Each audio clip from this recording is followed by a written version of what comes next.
or to die, but I think we as a society need to look at ending violence not only on the streets, but in our homes. And we've become a very violent society, and I think it's something we need to tackle and take a look at. And you know, one of the things that it's just like with the cancer awareness, people don't think of men when they think of people of domestic violence. They usually just think of women, but there are also a few men who get. We have a male in our shelter right now with children.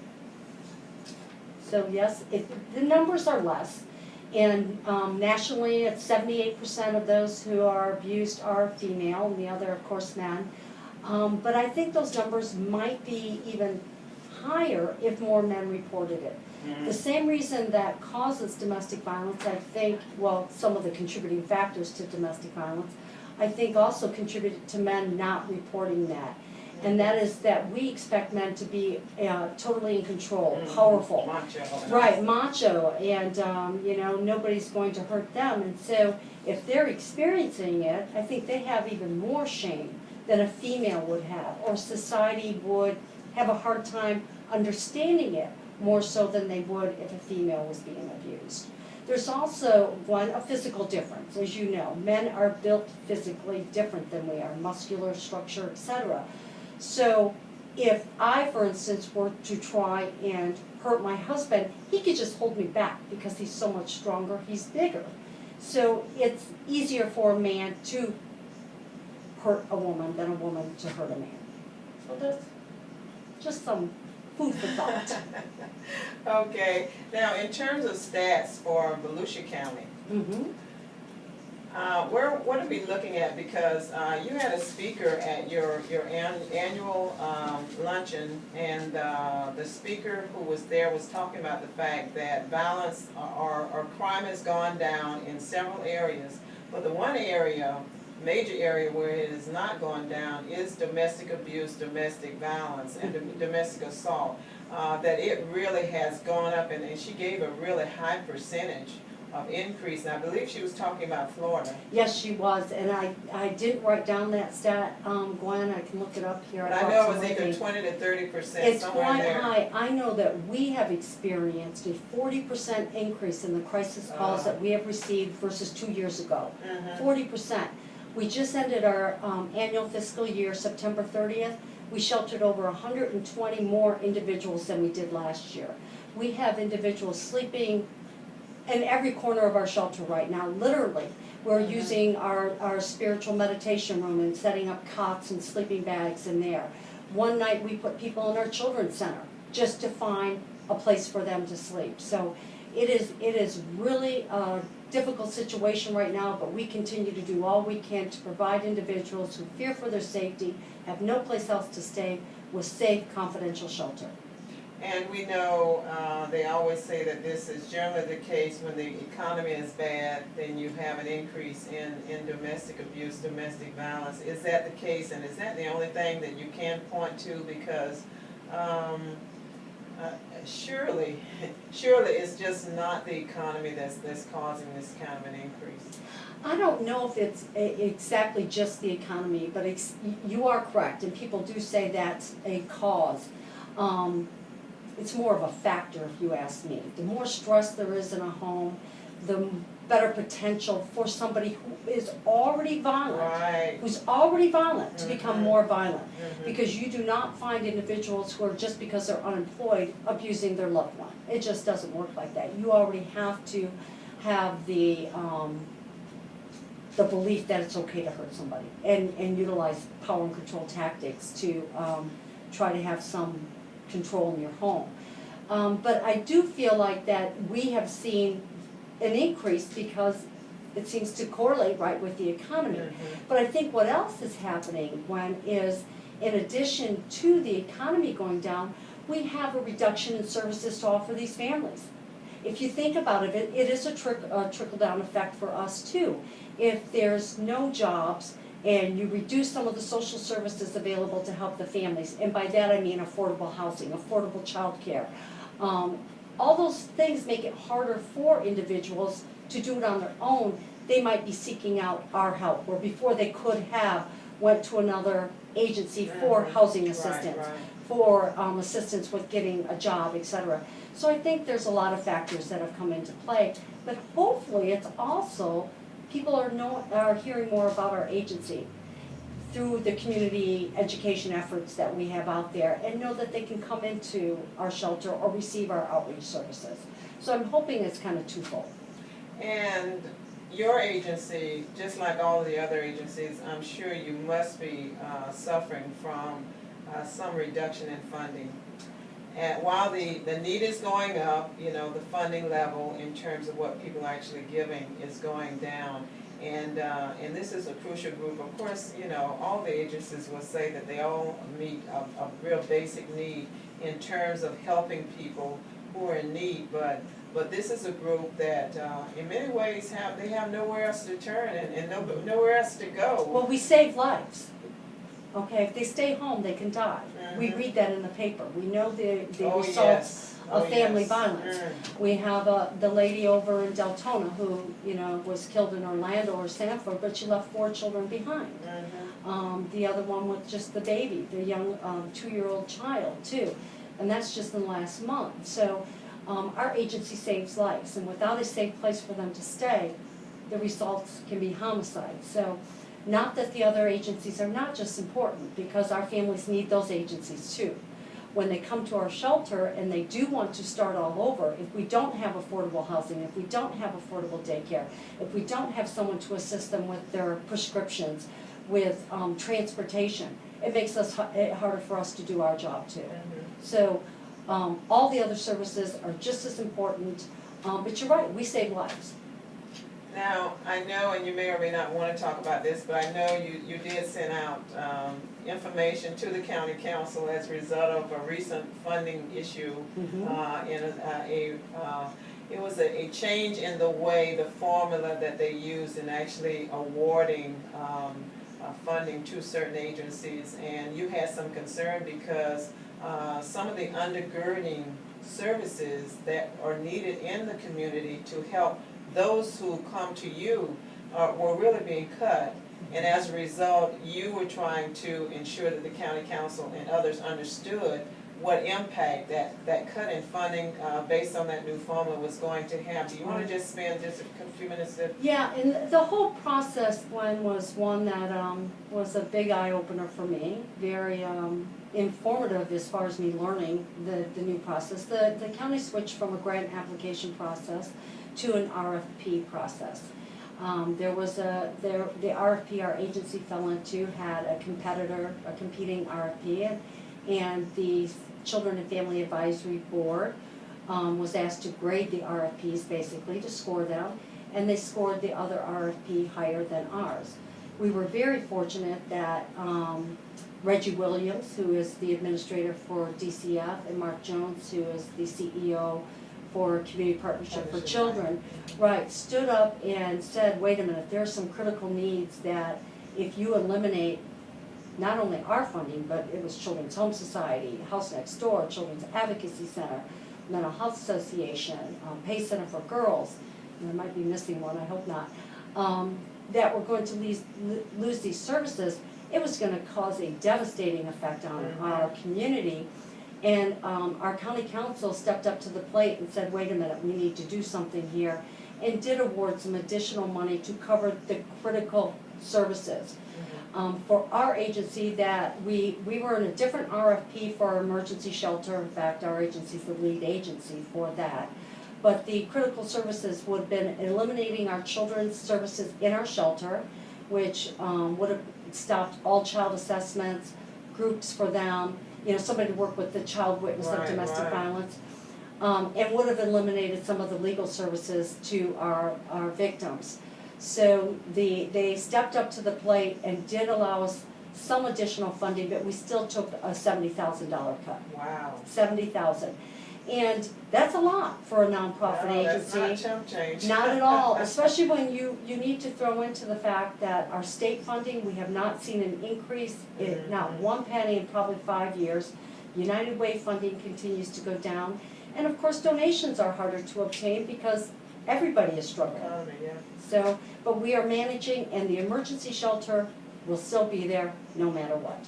And that's what's important for those who have needed the services. Don't worry about whether there's any money to fund the services or whatever. What Cheryl is saying is that they will be there for you. Yes, ma'am. So if you need them, if you find yourself in need, don't worry about, their funding and how they're going to make it. Just understand the fact that they will be there for you, and that all you have to do is make that contact. And we will say it again, but how would someone contact you who find themselves in need? 1-800-500-1119. Call us 24 hours a day, every day of the year. We are there. Christmas Eve, New Year's Eve, you name it, we are there. Our local hotline number is 255-2102. You can also, of course, call the statewide hotline number, 1-800-500-1119. And for a lot of these women, and we say it sometimes men, but these women, and sometimes they have children with them, and many times, you guys want to see what you can gather together before you leave, when you need to be just getting the heck out of the house, You need to know that they have a lot of what you need there, in terms of your clothes, in terms of clothes for your children, in terms of a lot of things to help you get started again. In fact, I have to say that our sorority, Alpha Kappa Alpha, Gamma Mu Omega chapter, our social services and human resources committee actually pulled together a lot of donations, and we made that presentation to Cheryl at the beginning of our recent meeting on October 22nd, and there were like oodles and oodles of stuff, from baby stuff to pots and pans, and you name it, everything possible from that shelter wish list we provided.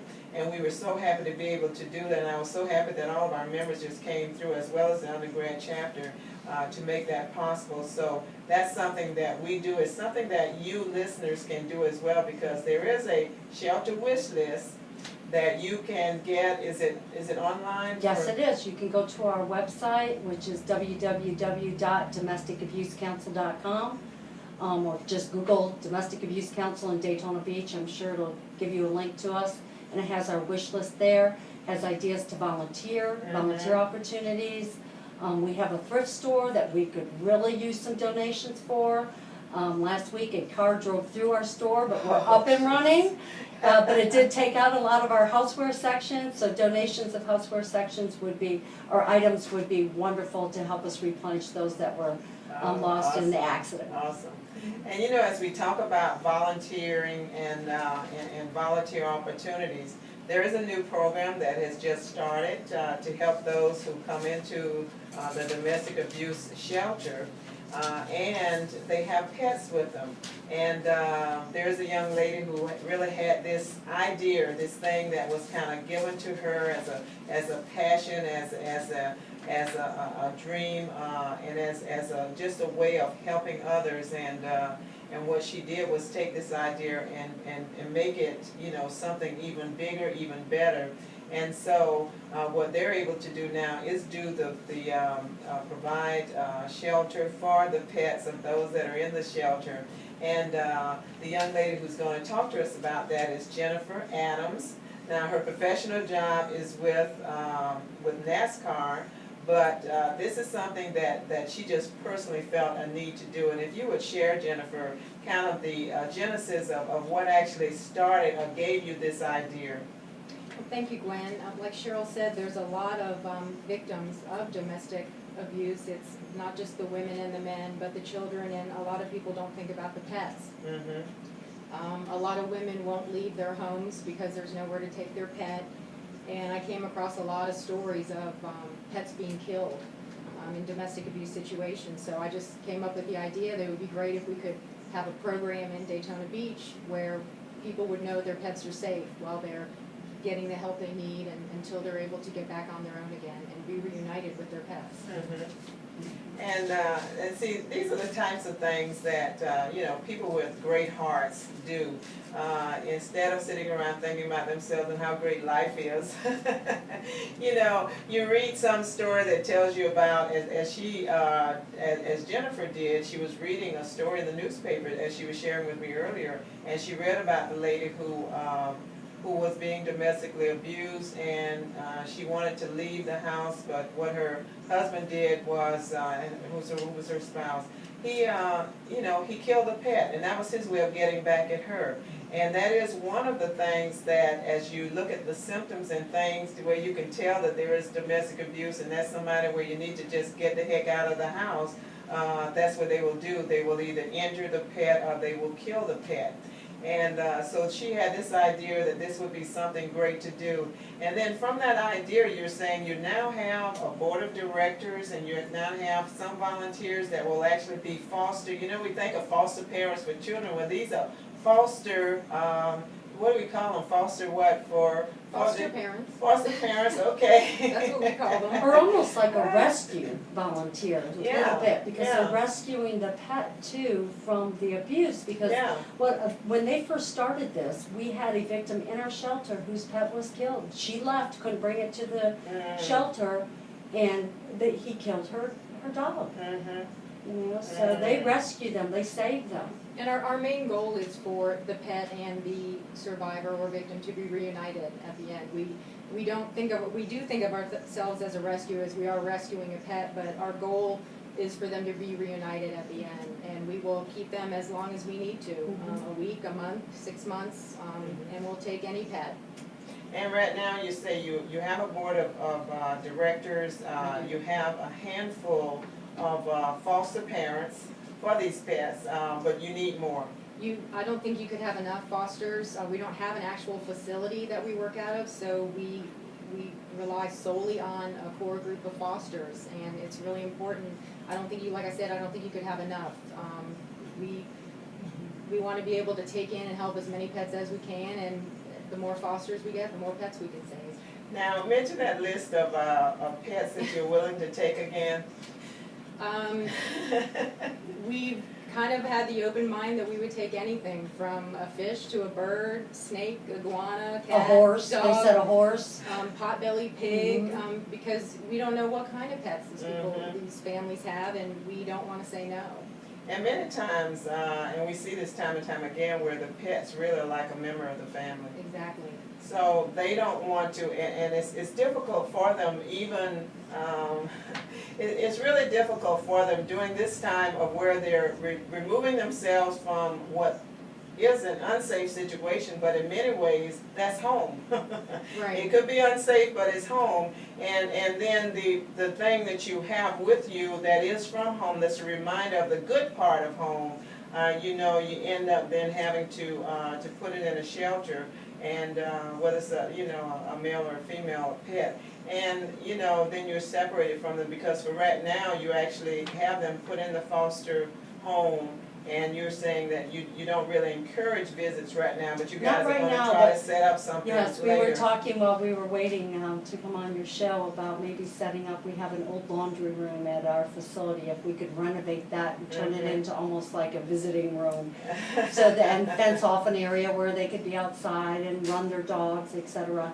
So we'll see what we can arrange. And this is brand new, they just have their first puppy, fostering their first puppy, so this is brand new. We had hoped to start November 1st, and we got the call, and I said, let's call Jennifer and see if they can help us out, because we didn't want to turn the person away. Right, and what ends up happening from well, Jennifer, tell us the process. The individuals who are being, violently abused or whatever, they come to the shelter, the Domestic Abuse Council, and then what happens if they have a pet with them? I believe it starts out with actually the phone call. Right, to be the crisis call. The crisis call, where actually that's where a lot of the question is, do you take pets? Whereas before it was no, we can't, now it is yes, we can. So the person will come to the shelter, and then we get the call to come pick up the pet. And then we would transport the pet to the foster. We would get it any vet care if it needs it. We cover all costs. There's no cost to the foster. Awesome. We cover everything, so anything it needs, if it needs vaccines, if it was abused and it needs treatment, we're gonna cover that. We will pick it up, bring it back, transport it to the vet if it needs it, And that's why they need donations too. yes. Because they're feeding them, giving them shots, Mhm, getting them mhm. veterinarian care, and not only monetary, but, I mean, professional Mhm. volunteers, a veterinarian who can Yes. help us out by examining the health. And you said that you have at least one or two that Mhm. have volunteered their services actually. They have agreed to, we haven't, Mhm. they've You used haven't had to one. use. We haven't you had have to use that- yet, because we're just getting Yeah, started. For the new, and the new puppy is what, 4 weeks, you said? If that. Yeah, between 3 and 4 weeks, and she's Oh. being very well taken care of. She is actually with someone who has experience with taking care of animals, so she's on puppy formula, and she's being loved on, and she's Mm. growing every day, and Mhm. we've already become quite attached to her. So Oh. we want to make sure that she gets big and healthy and can be reunited with her mom. And one of the things you were saying too, which is why it's just so key and important, I think, is that you set up the visitation, because even though animals, they get attached to their family, and probably stay attached in some form or fashion, but after a while they could also gain an attachment to the foster parent if they're there for a long period of time. That's true, and Yeah. it's stressful for animals. I mean, it's stressful for people to go through those situations, but it's Mhm. also very stressful for the animal who now is in a new home. There may be other pets there it has to become accustomed to. Right. And so we just want to make them as comfortable as possible and let them know they're loved and will be taken care of. And it's no different from where a foster parent that had a child that they take into their home and they get attached, and or that parent that's separated from them temporarily, they too have this sense of loss, and they really want to have some kind of visitation, and not just a small one, and sometimes they start out with just once a week, and then they grow it to 2 times a week or whatever. So those are things that you will be working out, but this is then a fledgling, we can call it a fledgling organization with a great passion for animals, of individuals who have been abused, and they have need of volunteers. That's what we want to stress. They do need volunteers, volunteer foster parents. And they have a website too. They We already do. have a website set up, so individuals can find out more about this by going to their Okay. website. What is that website address? The website is www.hushpuppyhaven.org. We also have a Facebook page up that we constantly are posting what events we're going to be doing and any kind of updates that are going on. So do you have fundraising events? Or will you be having any? We did the home show at the Ocean Center last weekend. Our next event is this Saturday at the Port Orange Dog Park, the Bark in the Park event. And then after Okay. that, the next one will be November 12th. We'll be out at the Cub Stadium at the Chili Cook-Off. Okay, so guys, you have at least 3 upcoming opportunities to get here, to make yourself available, make yourself known to this organization, Hush Puppy Haven. Is it Hush Puppies or Hush Puppy Haven? Hush Puppy. Hush Puppy Haven, okay. And again, it's hushpuppyhaven.com. That is the website. And again, they need volunteers, they need contributions, because if you have an animal, you have a pet, you know that it takes a little something for you to keep them fed, to do the things that are necessary in keeping them healthy. So they need help in order to do this. And then this, as I said, this is something that's birthed out of the heart of Jennifer. And now Jennifer has others with that equally shared vision and heart who want to also help these individuals who find themselves in a situation not of their own making now, and for whatever reason, they want to protect, as well as themselves, they also want to protect their pets. And this is just a great opportunity to do this, and it's just such a neat idea. And it's so needed, Gwen. We, 25 to probably 40% of the individuals who want to come into the shelter cannot, because we have no place for their pets. Wow. So our already packed shelter, I think, is going to get a little busier, but that's okay. That is okay. And Cheryl, when they were told, no, we don't take the pets, we don't have anything we can do for them, did they then not come? Some didn't come. Some we would find pets in the car in the parking lot, which we know in Florida is not good and not safe for their pets. They would try to sneak them in. We had found some inside the facility, or yes, some did not come, you know, or they tried to make arrangements, but you know that costs money to pay for you know, to Right. board your pet. The Humane Society would shelter them for a week for us and then put them up for adoption. And so that wasn't an opportunity that many, you know, victims who entered our shelter wanted to do, because within 1 week, they knew that they could lose their pet. A scary situation, really.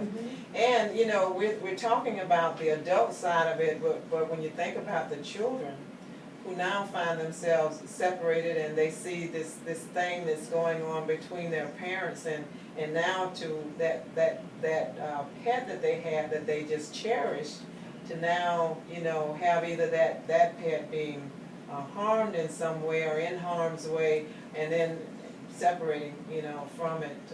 As great a service as it still is difficult to go. Now you're away from your one of your parents, and you know you don't know when you're going to see them again, but you're also separated from this pet that you love, you know, which is your heart.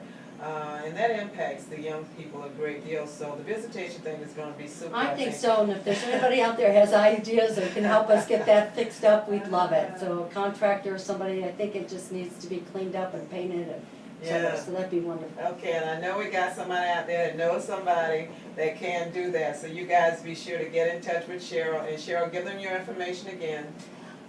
You can call the crisis line. They will give you my number, and the crisis line again is 1-800-500-1119 or 255-2102.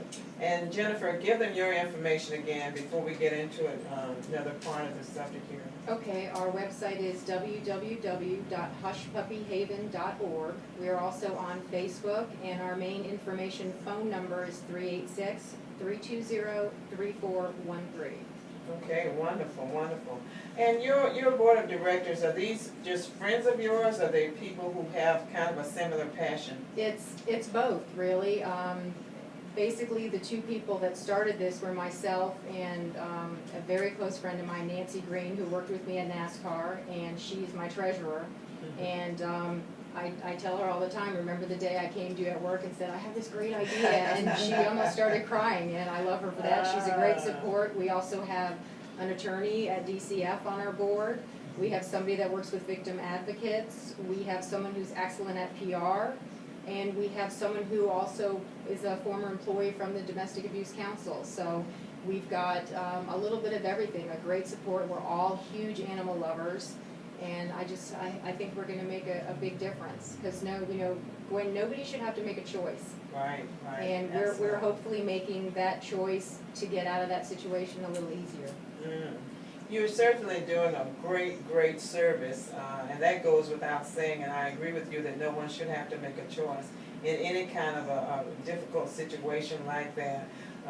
But it's just as Cheryl is saying, their program is saving lives. You're also saving lives in what you're doing. And they just happen to be pets.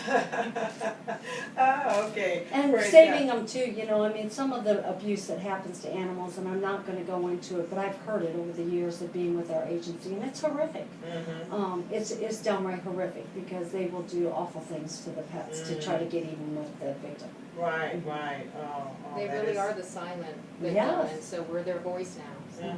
Oh, that's awesome. Now, Cheryl, and let me go ahead and make the announcement before we get into this. You're listening to Truth with Gwen Azama-Edwards, and this is on Goliath Radio, WLE 1380 AM on your radio dial in Ormond Beach, Florida. And my guests, of course, are Cheryl Fuller, who is the, and I always call you the executive director. That's correct, right? I'm the CEO. CEO. But that's See? okay. Okay, she is the CEO at the Domestic Abuse Council and a very good friend, I will also add. And also Jennifer Adams, who is with NASCAR, but her thing, the reason she's here now is that she has Hush Puppy Haven, Hush Puppy Haven. You know, you think of Haven, and that's a safe place.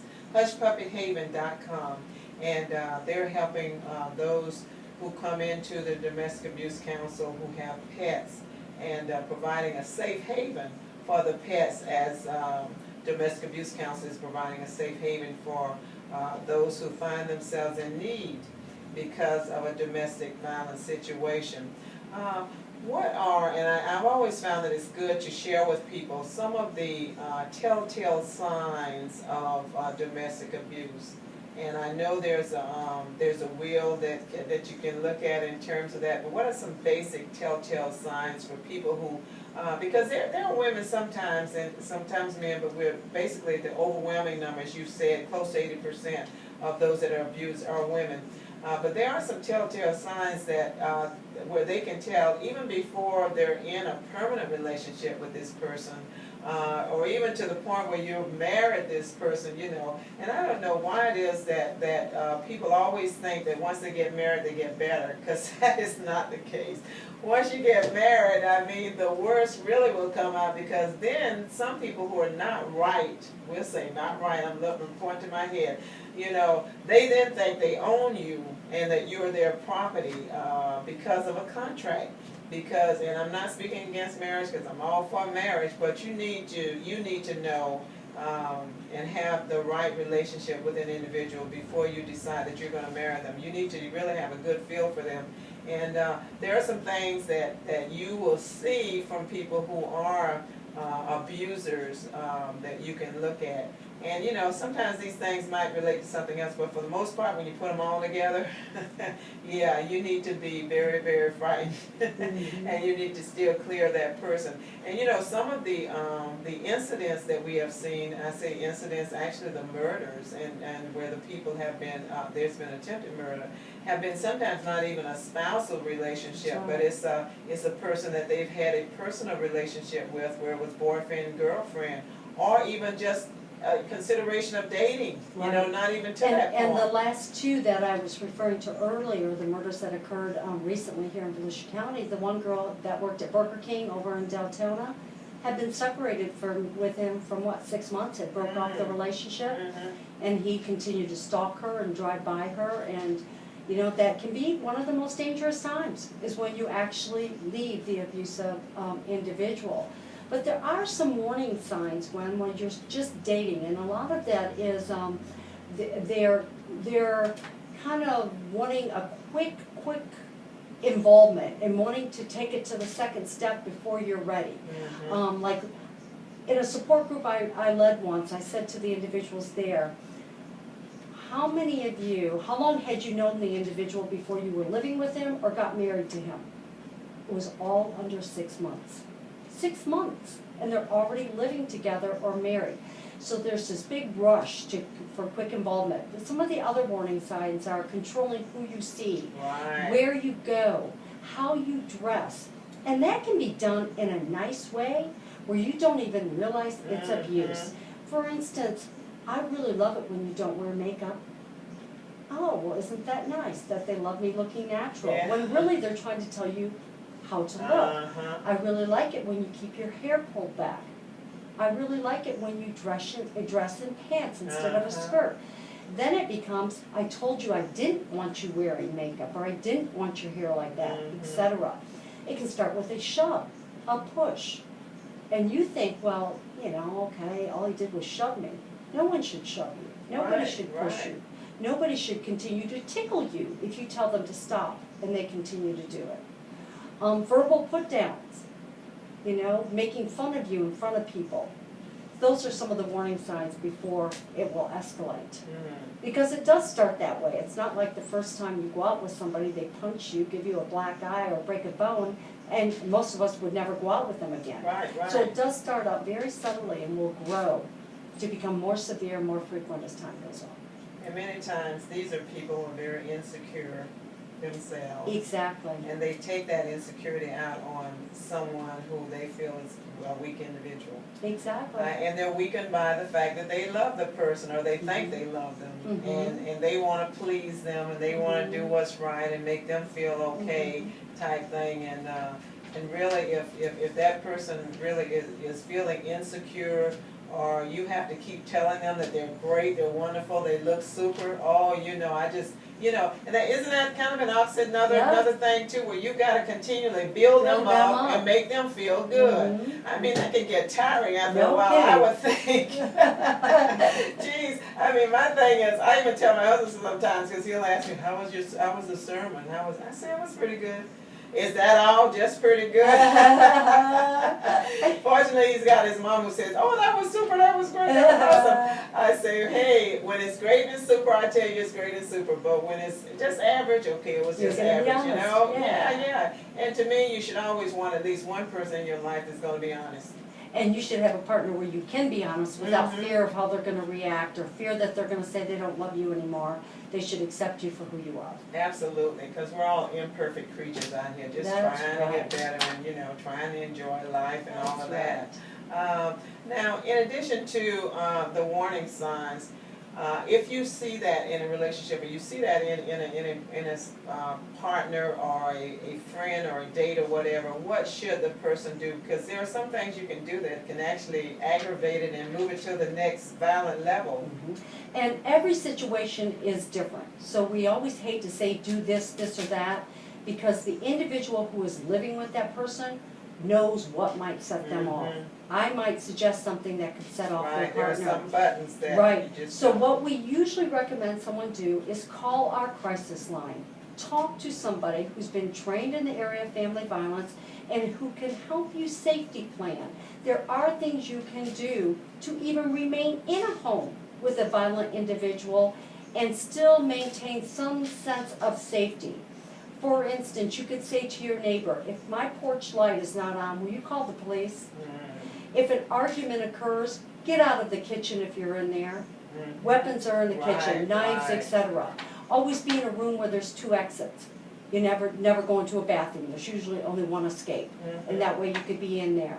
But back to what they should do or say, that's all up to them to be, like I said, they know their partner better.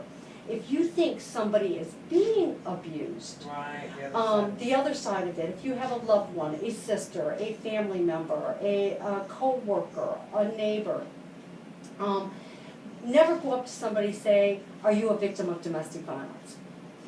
We as a society think we have to have a bruise, a broken bone to be classified as a victim of domestic violence. Where domestic violence occurs or can include emotional abuse, financial abuse, sexual abuse, and of course physical abuse. And physical assaults can be anything from a shove or push to the extreme end of a burning, knife wounds, etc. So it can be any. So you would never want anybody to think they're not a victim of domestic violence and you ask them if they are. There's also a stigma.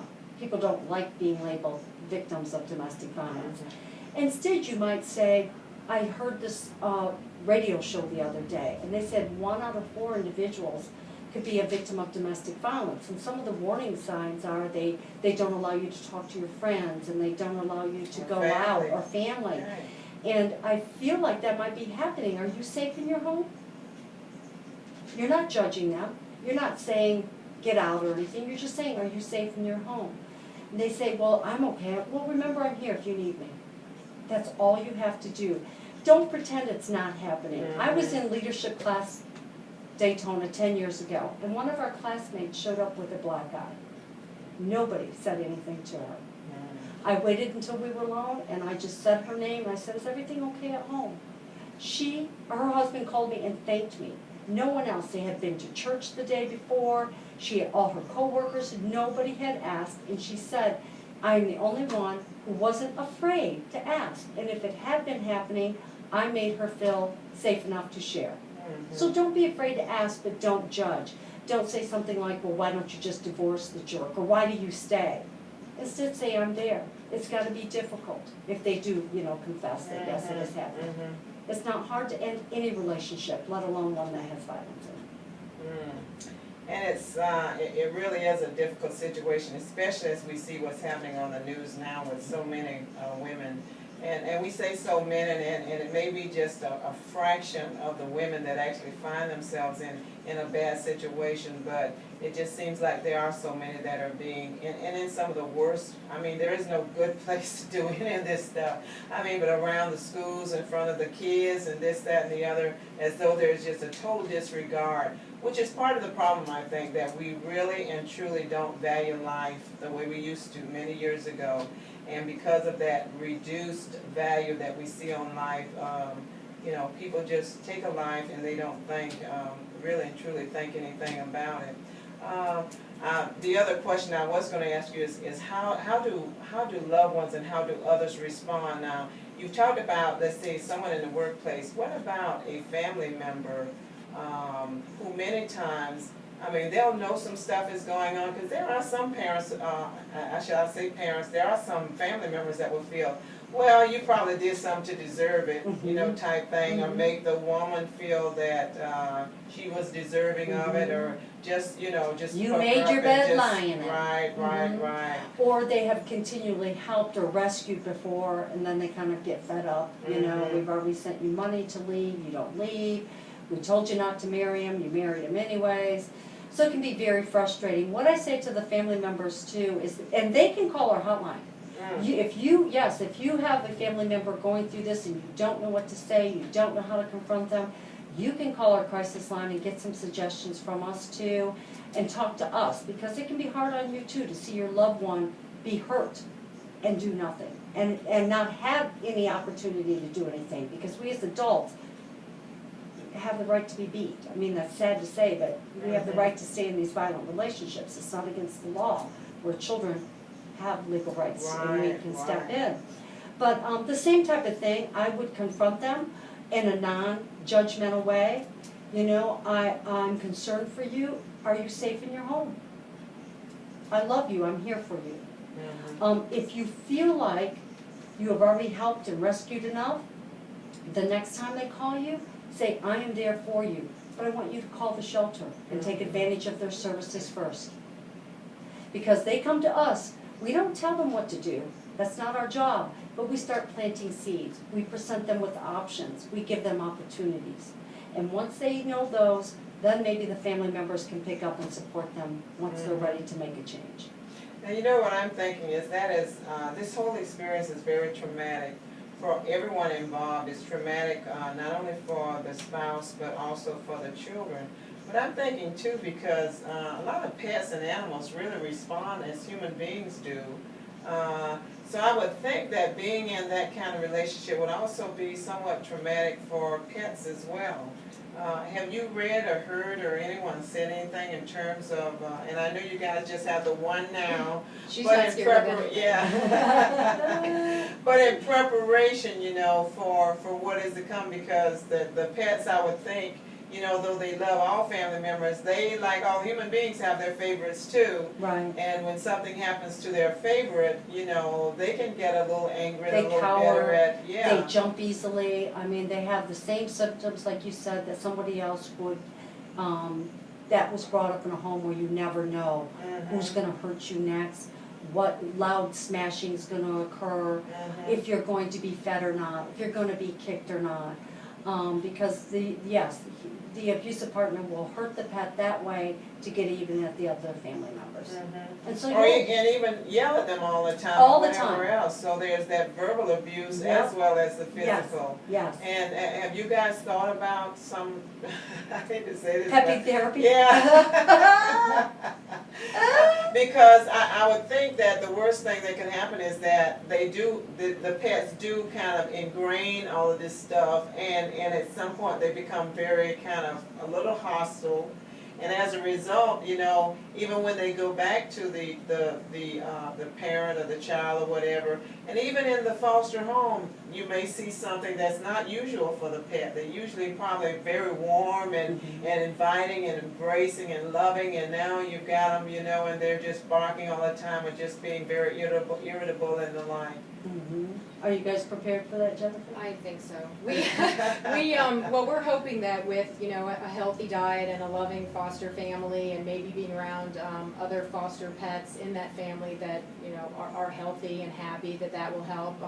It may make them not want to leave. Well, yeah, and there is such a thing as a foster failure, so the small percentage of people who can't have their pets back, we will, you know, need to rehome, and we have thought of that. But we hope to in the future take classes on, you know, animal behavior, and one of our fosters worked with animal control for 16 years. So we're really appreciative of the people that we do have that have experience with animals that can help us with those situations. Make it work. And I think pets are almost like children. We see children rebound really quickly. Yeah. You provide them If with they're put in the right environment, right and all of environment that, with right, love right. and support and the proper needs, their proper needs met, they rebound a lot quicker than we do as adults. Well, like when I mentioned to you, I rescued my dog 1.5 years ago, and she was from a puppy mill. She was a breeder, and she lived her whole life in a cage, 10 years. Never had hardly any human contact, no vet care, and I brought her home, put her in with my other 2 dogs, and with 2 days she had learned to go in and out the doggy door. She learned to play, she barked, and now she's one of the family. So I think they do bounce back, and I think it just, you know, just takes a little bit of love and maybe some patience, and I think it'll work. Yes. And of course, someone with the right heart like you, Jennifer. Thank you. You know, because it really takes the right type of person to do what you do, and the right type of person to do what you're asking the volunteers to do, to be a foster parent for the pets.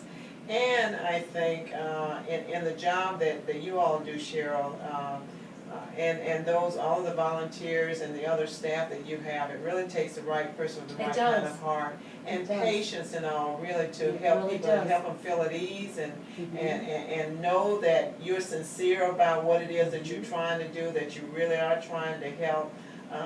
And if you know, for our listeners, if you're one of those types of people, you know, you have a great heart, and you might even be thinking, oh God, my heart might be broken. But you know what? And I think someone said something about this, but it is so true.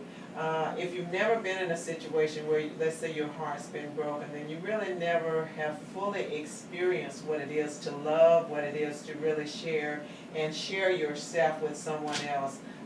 Because it's only until you've really given fully of yourself that you really can fully blossom and become all that God really wants you to be. So I know that's scary sometimes, to really kind of, you know, develop this great relationship with something, you know, a pet or with a human being, and then feel at some point you have to let it go.